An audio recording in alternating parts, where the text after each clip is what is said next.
Il-Gvern se jkun qed jirdoppja l-investiment immedjat favur is-sistema tad-distribuzzjoni tad-dawl f'pajjiżna.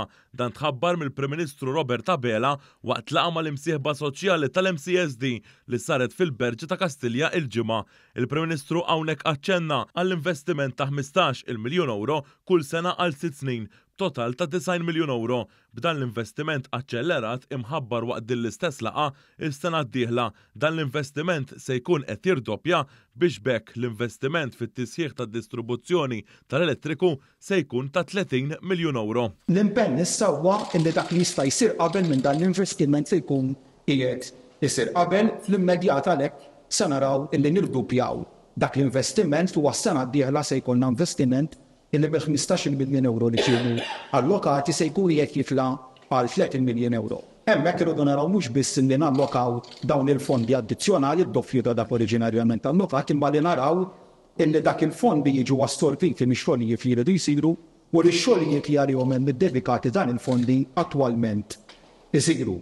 Hawnhekk Dr. Abela fih dan il-laqa tal-MCSD għalli b'dan l-investiment se jsiru aktar xogħlijiet ta' ċentri ta' distribuzzjoni ġodda u anke tisħiħ f'dak li diġà jeżistu. Dan fil-waqt li se jinbnew għexieren ta' substations waqt li se jissaħħu wkoll il-kejbils ta' taħt l-art. Fl-aħħar ġimgħat ma' dawn il-fondi inaqdu 70 miljun euro oħra li ġejjin mill-pjan tal-Unjoni Ewropea tar-REPowerEU. Il-Prim Ministru qal li lan ta' dan l-investiment huwa li jonqos iċ-ċans li jinqata' d-dawl jekk is-sena d-dieħla jew fis-snin ta' wara, partikolarment fix-xhur sajfin, ikunu jiddominaw temperaturi għolja. Il-Prim Ministru ħabbar ukoll li qabad lil kap taċ-ċivil Tony Sultana biex ifassal protokoll għal meta il-pajjiż jaffaċċja pressjonijiet ta' effetti klimatiċi bħal dawk li laqtuna fl-aħħar jiem.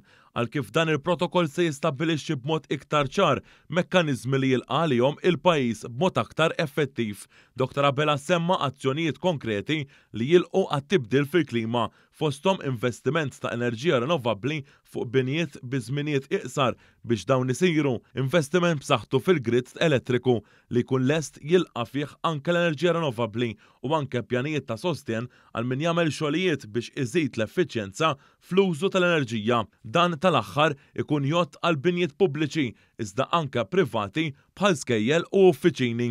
L-aspirazzjonijiet li għandna llum bħala pajjiż, l-aspirazzjonijiet li għandu l-poplu b'mod ġenerali f'dan il-pajjiż mhumiex l-istess li kellna sa snin.